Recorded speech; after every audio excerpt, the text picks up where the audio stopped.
There are no limits to what man may achieve, for there are no boundaries beyond his dreams, and no dreams he may not ultimately make come true.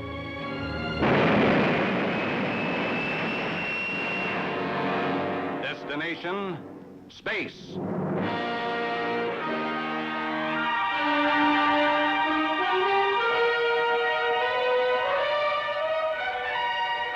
The rocket ship rode in orbit, close to an incredible wheel-like structure that spun gently in an ocean of seeming nothingness, 500 miles out from Earth. This multi-man space station, dubbed BB, Benedict's Billions, had been made a reality by a tremendous number of scientists and technicians working against fantastic odds. And all of this stupendous effort had been spent in preparation for the next few moments to come. It was nearing the instant of launching of the rocket ship that was intended to carry the first men into orbit around the moon. Get fuel transfer systems chill. The principal responsibility now was upon one man. That man was Jim Benedict, director of the U.S. space program. Close bypass valves. Bypass valves closed. Monitor nozzles. Nozzles adjusting. Fuel transfer system complete. Get in facility console, ECS circuit breakers. Facility console, ECS circuit breakers on. Start reactor power build-up for tests. Reactor power build-up started. 2%. Again, heat exchanger instrumentation check. Heat exchanger instrumentation check begun.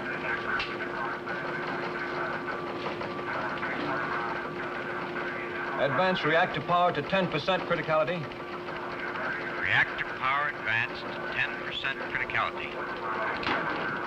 I'm worried about you. Preset Pevney engines fire X to run position. Worried about what? Burn the engines fire X, preset the run position. Happy you're getting a mite O for this sort of nervous strain. Young man, it makes me as happy as a sockeyed salmon swimming upstream. Program heat exchanger. Heat exchanger programming. Doc, do you have a confirm on rod control reading? Affirm. Criticality holding 10%. Gradient advance tracking curve. Dave, may we have a check on your stellar inertial platform stability? Locked up. Guidance tracking. Redundant systems in full sync.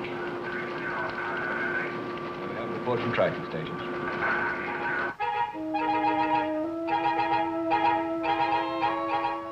South Point, Island of Hawaii, ready for tracking. Solomon's, Bougainville, ready for tracking. Singapore, ready.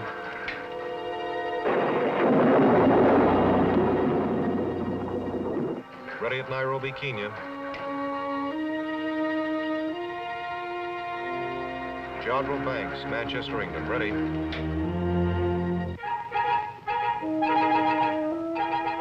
Villamil, Galapagos, ready to track.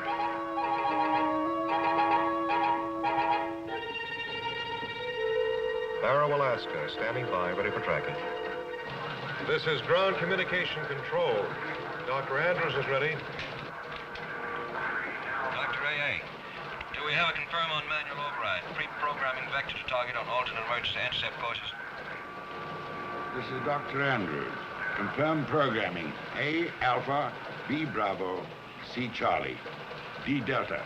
Dr. Logan, do we have a confirm on alternate Vernier fuel calculations? Confirmed Vernier fuel calculations on alternates now telemetering for conditions K Kilo, L Lima, M Mike.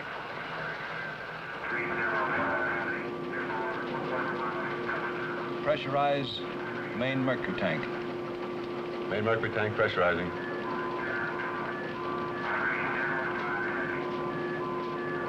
Pressurize auxiliary mercury tanks. I'll be glad when this one's over. You worry too much. It's the old story. Only two things can happen. It'll either be go or no go. If it's no go, only two things can happen. We either try it again or somebody else tries it. If it's go, only two things can happen. They either make it or they don't make it. You're not as tough as you sound. You're just as keyed up as I am. You're tracking me. I'll be glad when this one's over, too. What the devil's this? Whatever it is, it's heading this way, fast. Hit the alarm. No go. No go. Lock off all working fluid. No go. Stop the pile.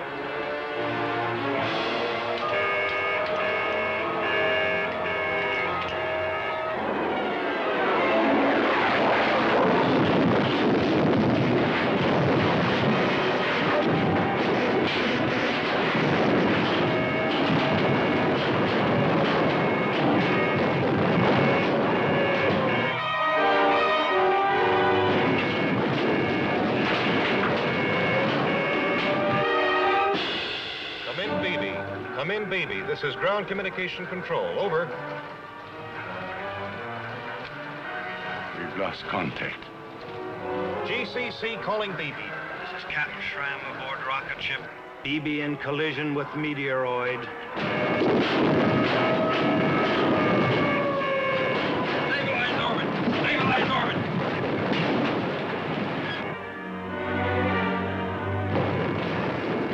Guidance control. Report on orbit. Guidance control not manned and ready. No report, sir. Damage control. Report. Sections 5 and 18 sealed off with brakes and skim. Multiple fires in generator compartments. Switch to auxiliary power. Interlock guidance and automatic burn your controls to hold orbit.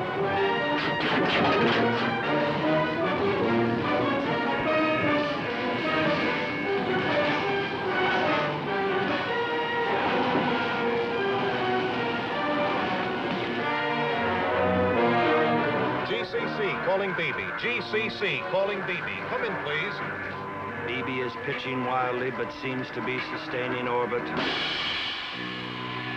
If they go, what happens to us? All I'm worried about right now is them.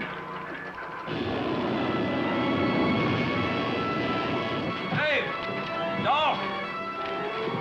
Come in, please.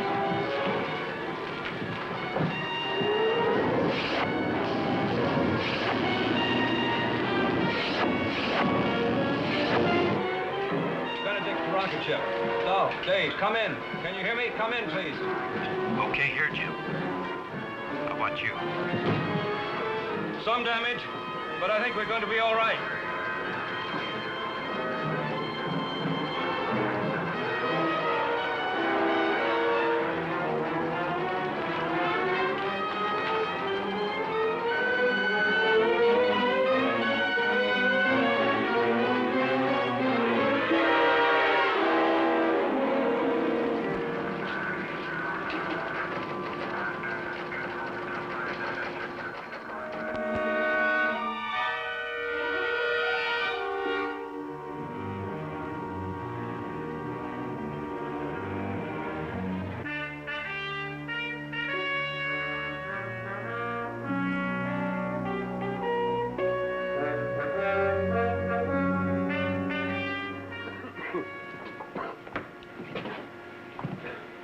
Boy, it sure got it in here, didn't it? Yeah. Guess it's what you'd call beaten up. We'll have to rebuild the entire package. What luck. Don't crab about luck. If that thing had collided with us directly, then nothing left. Barely grazed us. This is only part of the damage. Is there much other damage? 2 other sections are ripped up a little. The important thing is nobody was hurt badly. I'm grateful for that. And we held it in orbit. That's something else to be grateful for. Still one more thing we can be grateful for. At least this is one setback they can't blame on us.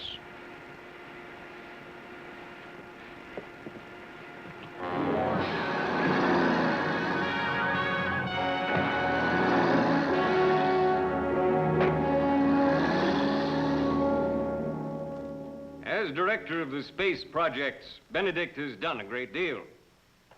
But it's equally true that Benedict has promised even more. And the cost has been as spectacular as the achievements.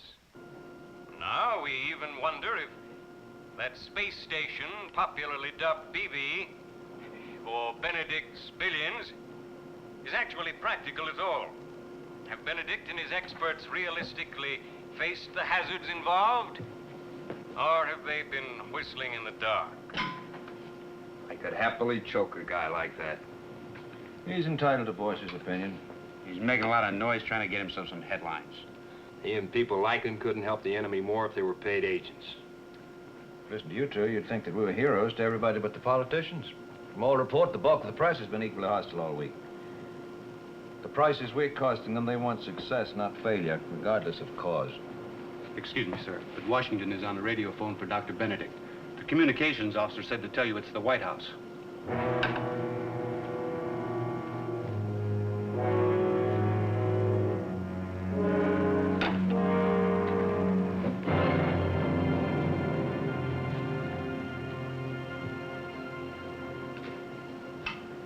And that man's name is James Benedict.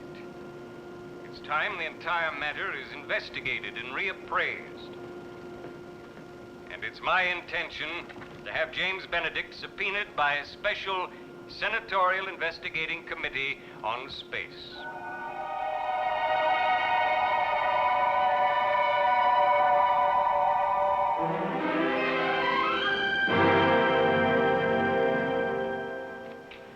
Well, what did the president say? Direct quote. I don't want anything to happen to the space program. We're in for a tough appropriation fight to save it. I'm depending on you. What are you supposed to do? I don't know, June. I'll have to play it by ear. Well, I'm sorry about the setback. But here's to any minor mishaps that bring you back to me. Minor mishap. I'm ecstatic to be sitting here. But how can you call what happened to us a minor mishap? Well, I'll put it this way, then. I'm grieved about the collision, really. But I'm downright enthusiastic about the subpoena. Yeah, how about that? It takes a collision with a meteoroid and a summons from the Senate to get us together for a couple of hours. Some romance. One, it's beautiful. When do you intend to marry me, sir? One of these days. I don't like to rush into anything, even though it's only a little thing like marriage.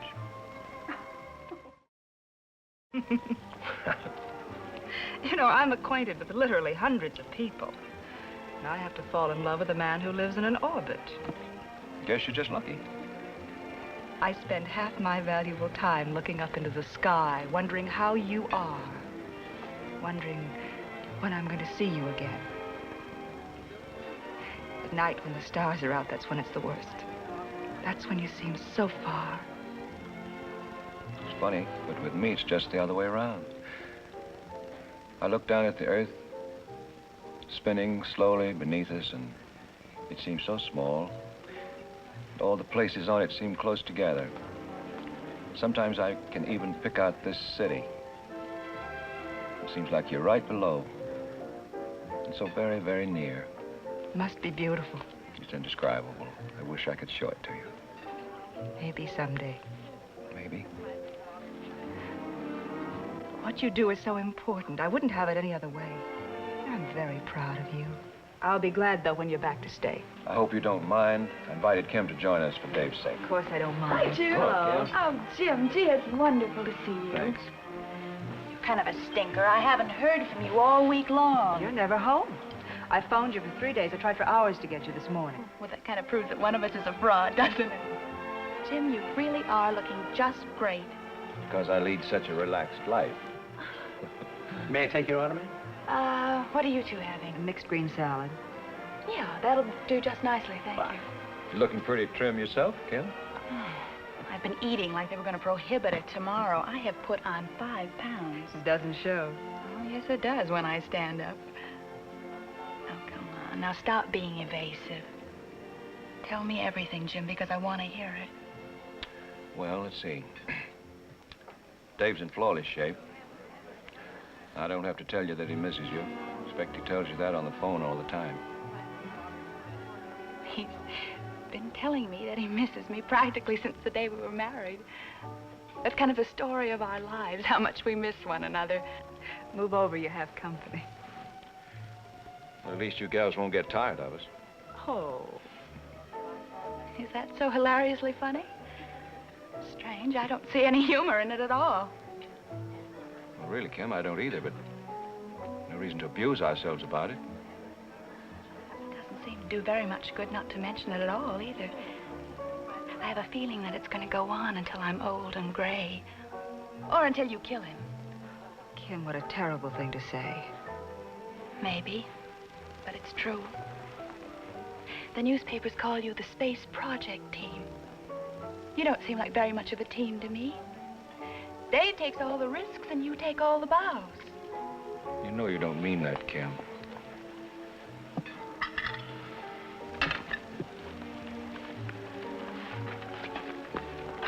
Tell me about the accident. There's not much to tell beyond what you've already heard and read. We were close to the finish of the countdown, and just happened to run into a fair-sized meteor. Suddenly we found ourselves with all bets off. So what happens now? We have to shuttle up parts, prepare the station, and we reschedule and try it all over again. That is, if we come through this investigation successfully and still have the funds.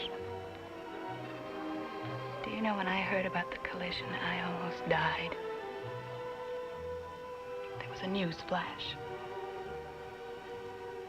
And it was horrible. And I said, Kim, this is it. This is what you've been waiting for. You've been sitting out your whole life waiting to hear that Dave is dead. And that he's gone forever. It's hard on you, Kim, I know that. And I'm sorry. You're not sorry. If you were, you'd stop pushing. We can't stop. This is something we all believe in. Oh, I don't. Kim, there's no reason to take it out on one another. So now I've got to face another long wait.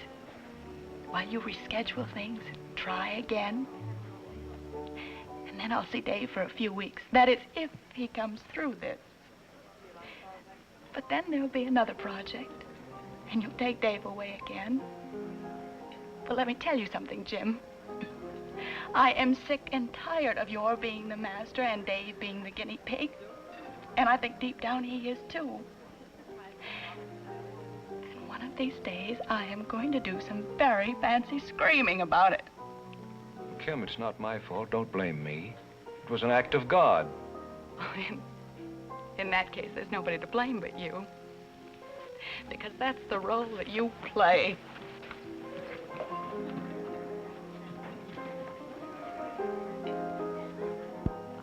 I'm very sorry for her.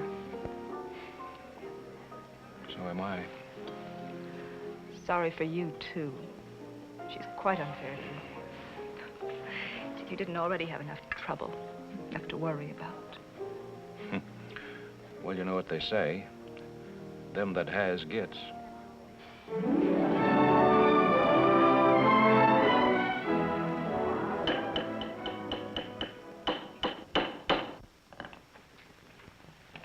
At this moment, is the satellite in particular hazard because of the damage sustained? No, sir. It has ample auxiliary power to keep it functioning within safety factors. But until repaired, the station's usefulness is impaired. Dr. Benedict, for the record, how much of the damage to the satellite resulted directly from the collision itself? Well, little, actually. The meteoroid was a large one, but it fortunately merely scraped us, coming in contact with this upper portion of the structure, causing some tearing of the skin to section 18 and to section 5 from some hurled fragments. Any other questions? Yes, I have a few. Did the rocket ship itself sustain any damage?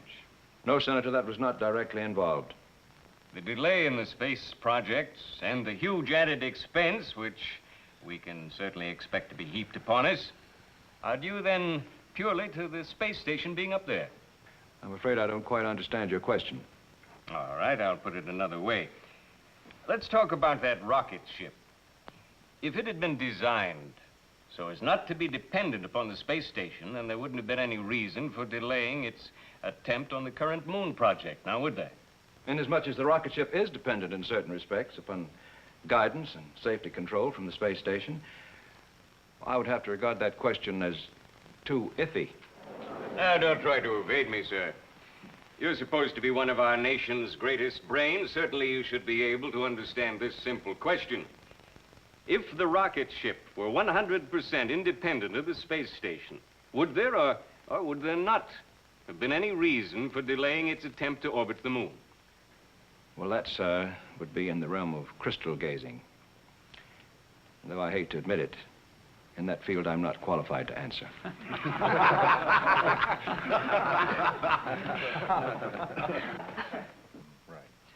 How soon after the station is repaired will the rocket ship be ready again to make the lunar attempt? A whole new system of procedures will have to be set up. The moon will be in a different position with relation to the Earth-Moon orbit around the sun, but these preparations should all be finished long before the space station is repaired. The statement you've just made establishes beyond one iota of doubt that the principal delay is due to the time required to repair the space station. I would say there could be no question about that. Fine, fine. Then if that is so, then this follows. We all know that launching a rocket from the surface of Earth involves many problems that are avoided by starting it from a high-speed orbit above our atmosphere. But a great number of missiles have been sent into space from the surface, and it seems that a big enough rocket for this present moon job would have been easier to attain and a lot cheaper than building that white elephant of a space station we know all too well as Benedict's billions. It's unfair. That's what it is. Unfair. It's unreasonably, unjustly, unequivocally unfair. It's unfair, all right. You're doggone right it's unfair. You know me. I never get mad. Nothing ever makes me mad. I don't allow myself to get mad. But today I'm plenty mad. Dr. Andrews is right, Jim. This isn't a hearing. It's a mammoth soapbox. And Senator Royce is using it for personal speech-making. You're quite right, you. You're exactly right. The man's grandstanding. And he doesn't care who he hurts or what it costs. I'm used to it. It's practically a normal environment for me. Besides, it's not just me he's after. It's the wheel he's opposed to. Nonsense. He's opposed to everything we've done. He fought us from the very beginning, knowing that the publicity would make him famous. All right, that's true. So he's a demagogue, and so he makes loud and repetitious noises until the impressionable begin to listen. But I still have faith in the majority of Congress, and I have faith in the man in the street. He can be swayed this way and that, but when the truth eventually gets to him, he knows where to stand and what to support. But we haven't got time to wait for the man in the street. By the time he's made up his mind, we'll all be busted and out of business. That's exactly what worries me. I wish you two would eat your lunch. That's what the recess was for. Now, let's keep it official. Oh, no, I don't feel like it. Every time I think of that fabricating, phase-making phony, I lose my appetite. No wonder. It must be awful to be a sitting duck for an utter nitwit. It is. But worst of all, it gives the opposition a chance to blow their loud horns. Maybe we should blow some of our loud trumpets. Oh, come now, Dr. Andrews. I never heard a bragging or an egotistical statement out of you yet. Well, perhaps that's what's wrong with me. I'm too modest. Dr. Logan here's too modest. You're too modest. And the thousands of people who work for us are too modest. Well, what do you want us to do? Start taking bows for our latest delay? No, but we needn't go on hiding our light under a bushel either. June was right when she said that miracles are performed around here. They are. Every member of our unit performs them. I perform 6 or 7 of them every day before lunch. And Dr. Andrews, if you can't perform a miracle, you build a machine that performs one for you. Oh, that's the easy part of it. I do other things I wouldn't believe possible if I hadn't done them myself. Jim, I do think it's time you did a little bragging. So do I. And this afternoon, whether they introduce me or not, I'm going to give a speech. I bet it'll be a wonderful speech. I never made a speech in my life, mind you. I've given lectures, but I've never made a speech. This afternoon, I give a speech, and I'm going to tell them all they can go, jump in the river. Dr. Andrews, if I asked you to give me a promise, would you keep it? Oh, of course, you know that. What is it? That speech. Don't.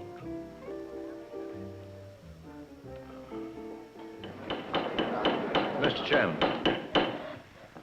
Dr. Benedict? Before the lunch recess, Senator Royce made a statement about the space station, intimated its use being limited merely to its being a jumping-off place.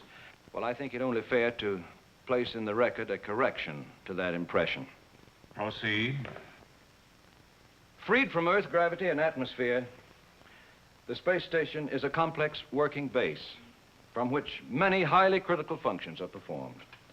Weather forecasting, astronomical observations, radio and television relaying, and many highly important military uses, only one of which is global reconnaissance. Oh, now, Benedict, we've had all sorts of satellites in orbit, telemetering back data long before you built that contraption up there. Yes, we still have. And I might add that the station is now servicing some of those very units. But let's forget all of that for a while and let's talk about some facts of life. We don't intend only to send up a manned missile to orbit the moon. That's only one step in our program. We intend to make a soft landing on the moon. We intend to establish a base on the moon. A base that will need to be continuously supplied. Now, of course, all of this could be done by sending up missiles from the surface of the Earth. But to do this in such an obsolete way would cost billions and billions of dollars, more than what has been spent on BB. And this apparatus, Benedict's billions, is in orbit now and is operational. That's a broad and loose use of the word. I can hardly regard so delicate and vulnerable an installation as being operational. It, sir, is operational. There are equally learned scientists who feel that it is delicate and unreliable. Any number of these scientists talk to me, and I can tell you they have my ear. Now, what do you think of that? I think it's lucky, sir, that it's your ear they have and not mine.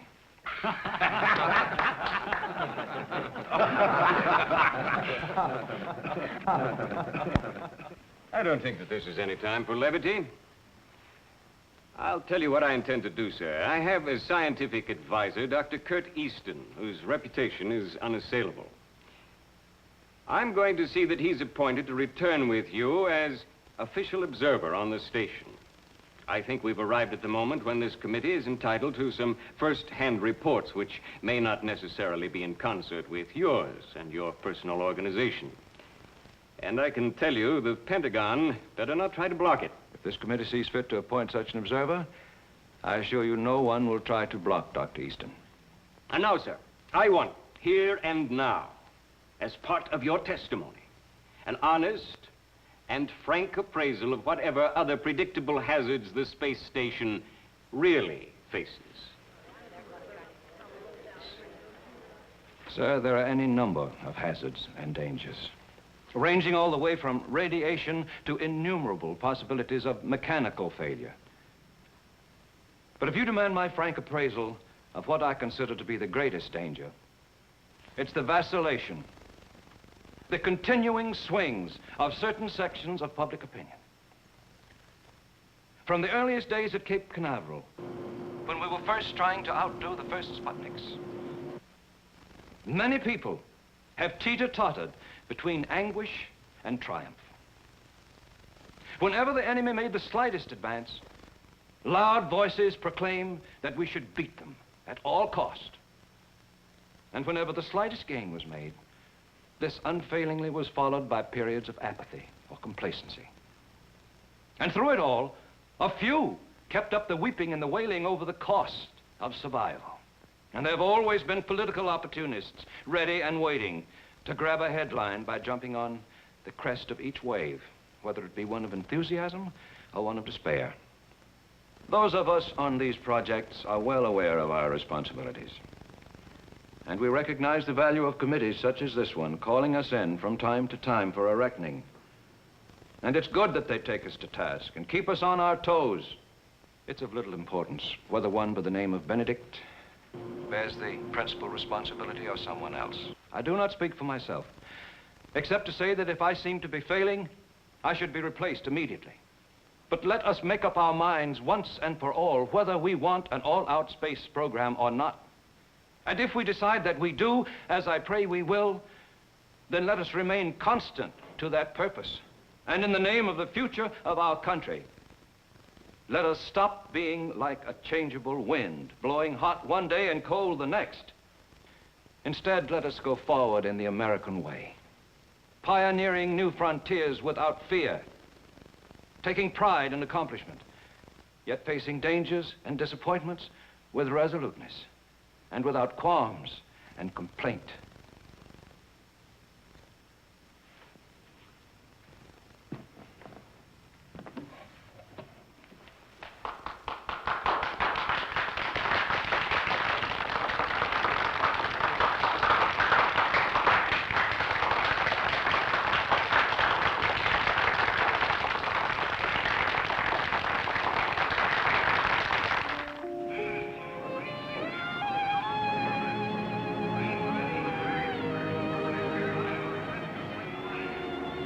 These are the awful moments. Yes, they are.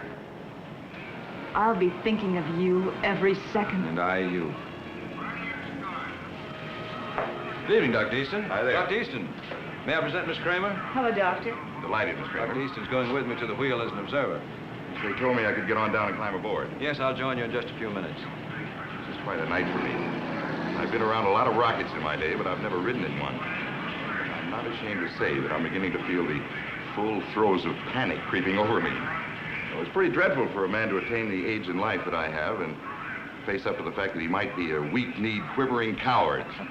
Well, don't let that worry you, Doctor. That's almost normal behavior. Even after a lot of trips, a fellow's on the nervous side. Everybody's first experience is terrifying. Well, what gets me is how I blithely accepted this assignment. For some peculiar reason, I don't think I was actually aware up to a few moments ago of the fact that I was getting myself in the situation of being shot out of a cannon, going up and coming back. You can't tell a thing about it. You might love it. Well, I'll tell you this, it's never going to become a hobby. It's a pleasure to know you, Miss Kramer. Nice meeting you, Doctor. And here goes. I'm seeing you. Hope my knees get me over there. Poor guy. Nobody's first trip is any fun. Seems like a nice enough fellow. You know, everything may turn out to be all right. I hope so. We sold them on the space station again. Let's just hope that the moon launching goes well. It will.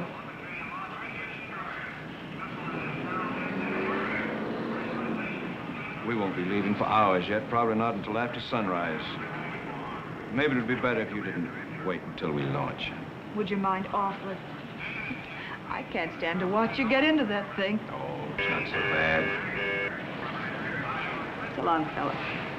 See any Martians? Give them my regards.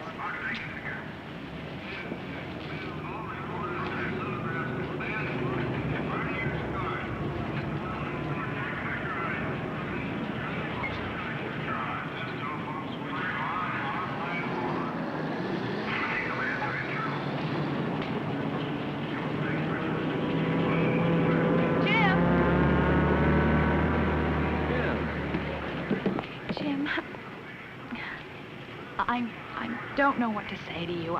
I'm so ashamed of what I said the other night. Kim, don't worry. Please don't. I didn't pay any attention to it. I wouldn't do anything to hurt you. You know that. Of course. I don't know what gets into me. I don't know why I act the way I do. You do understand, don't you? Of course I understand. It's rough on you as it can be with Dave away all the time. You don't understand. Oh, Jim. Can't you see the way that I feel about you?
Oh, Dave, Matt, how are you? Oh, fine.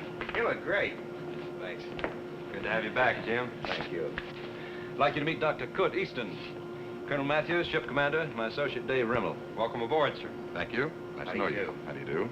I believe we met once before at a symposium. You read a very interesting paper concerning missile trains. Well, yes, I do remember. That would have been a couple of years ago. MIT, I believe. That's right. Well, as you know, Dr. Easton's going to be with us for a spell as an observer for the senatorial committee. I hope I won't be too much in the way. On the contrary, sir, we're proud of what we're doing up here. As a matter of fact, I'd like to take you on a tour of the wheel right now. Fine.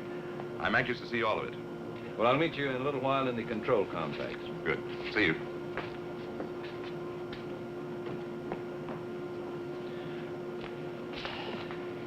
How was it? Pretty rugged? Not bad. We have the majority of Congress on our side. You did a beautiful job, Jim. We were all proud of you. You gonna be much of a headache? Who knows? I'm glad of one thing. They sent us pro, even if he does happen to disagree with some of our ideas. That we can win him over on our side. Hope so. I don't have to tell you how important it is that we do. You see Kim? Of course. How was she? Just fine. I'd say she was in excellent health. How'd she act? Friend or enemy? Well, I only saw her a couple of times.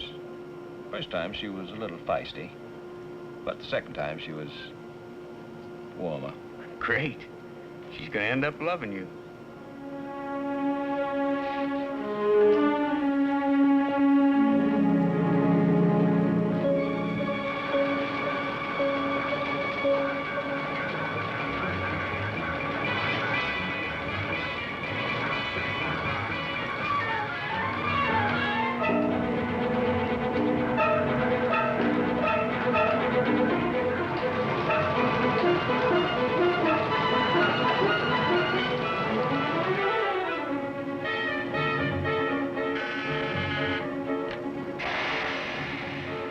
Dr. Easton, come in. Have you got a minute? Yes. I know the countdown's about to begin, and well, I just wanted to wish you luck. It's very thoughtful of you. Thank you. Well, I've been up here just about a month, and I must say I've been more favorably impressed with each passing day. That's good to hear.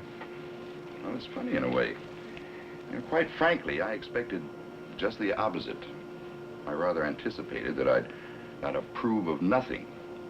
I expected everything to be worth nowhere near the effort or cost I thought I was dead set against. That's very gratifying. Again, good luck. To you, too. Good luck. Thank you.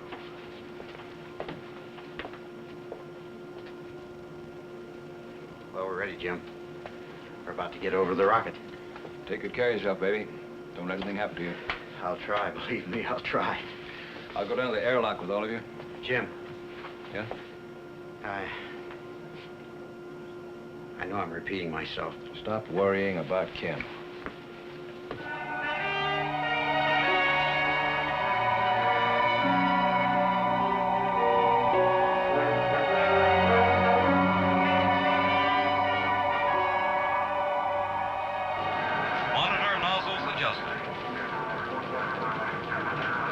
Start reactor power buildup for test. Reactor power buildup starting. 2%. Begin heat exchanger instrumentation check. Exchanger instrumentation begun. Advance reactor power to 10% criticality. Reactor power advanced to 10% criticality. What's your rod control reading, Gal? Criticality holding 10%. Dave, report on guidance system. Locked. Redundant systems in full sync. Dr. Andrews? Programming confirmed, as well as emergency alternates. Dr. Logan? Confirmed vernier calculations as telemeter. Close number 1 and number 2, vernier engine links. Number 1 and 2, burning engine links closed. destruction no longer constant. Not sustaining 10% criticality. Dolph? Confirm. Criticality near 20%. Hold. Power off. Shut down nuclear pile. I'm trying to. She's not responding. Are you on automatic or manual override? Rod control is not responding to either. Criticality 22%. Close tank valves. Shut off all working fluid. All valves closed. There's no danger of premature thrust, but Maker and dog rods are withdrawn and no longer functioning. We have a runaway. Man, oh man. You're not kidding. If she keeps building, if she hits 95%, she'll blow like an A-bomb. Matt, you better alert all your people.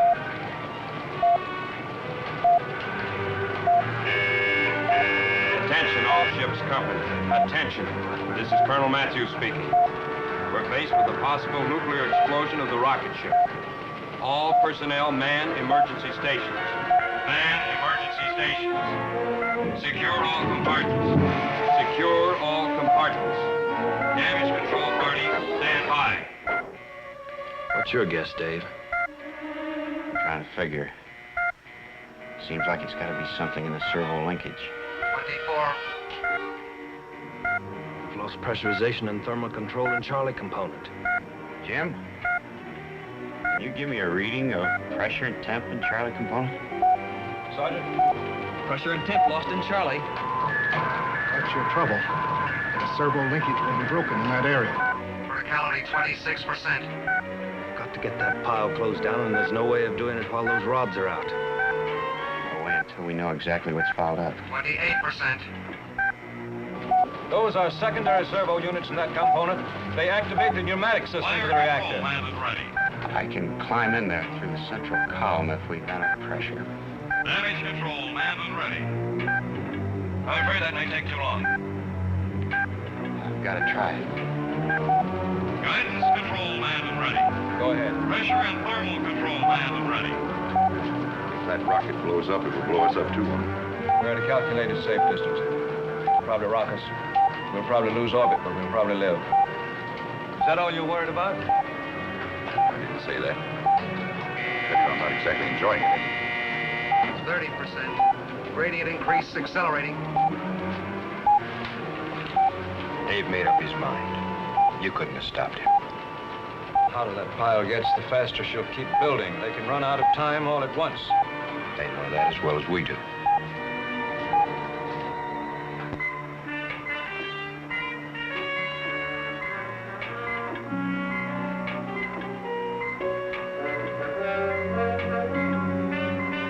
Ready now. Net pressurization. Depressurized rocket. Criticality 32%.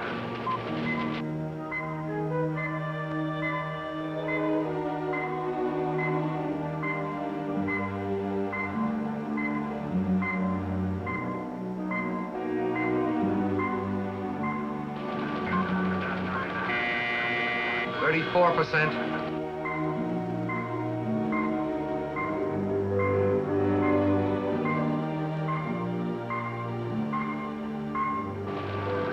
Dolph, is Dave able to get through there? Yep, he's making it. 36%.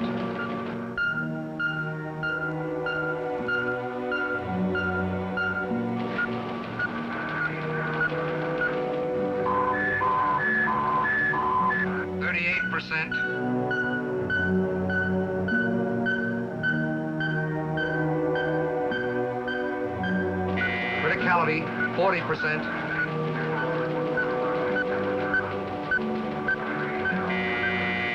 44%.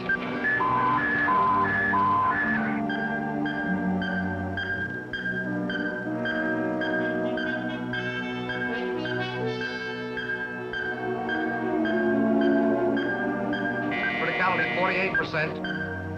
Criticality 52%.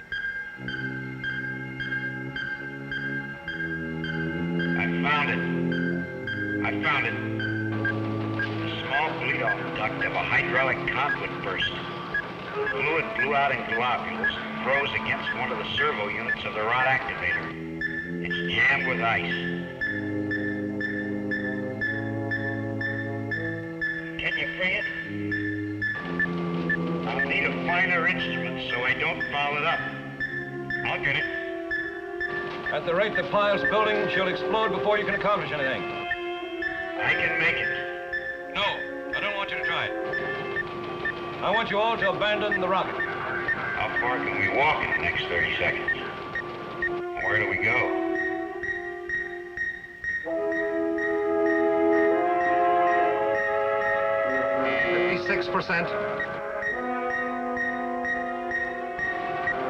Dr. Logan, even if he frees it, will it operate with the bleed-off duct broken? Yes.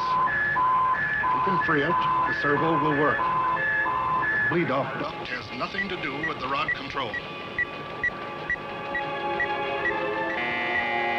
58%.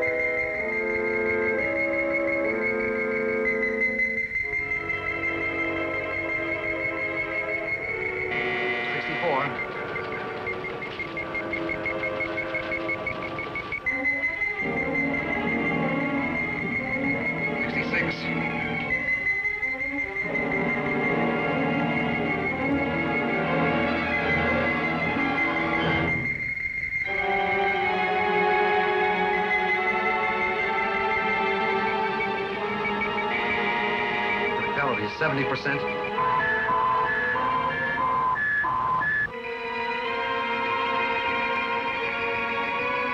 72%.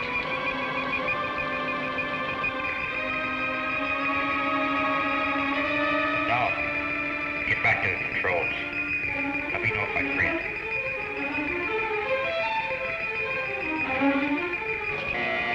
74%. 76%. 78%. 80%. Any action yet, Al? Oh, I bet she's still stuck. 1%.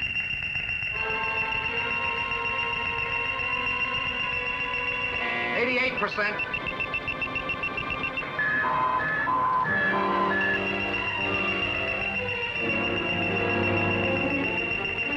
Criticality 90%.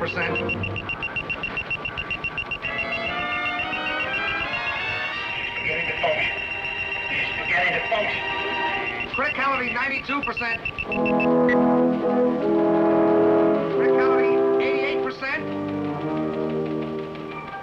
84%. Dropping.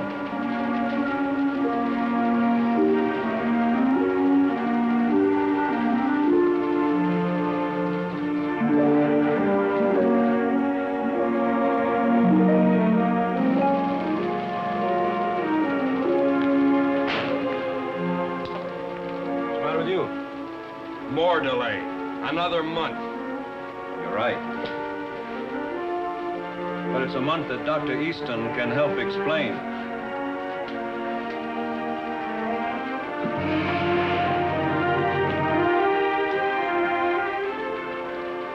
I will describe precisely what I've witnessed. How those on Earth will react, only the future can tell.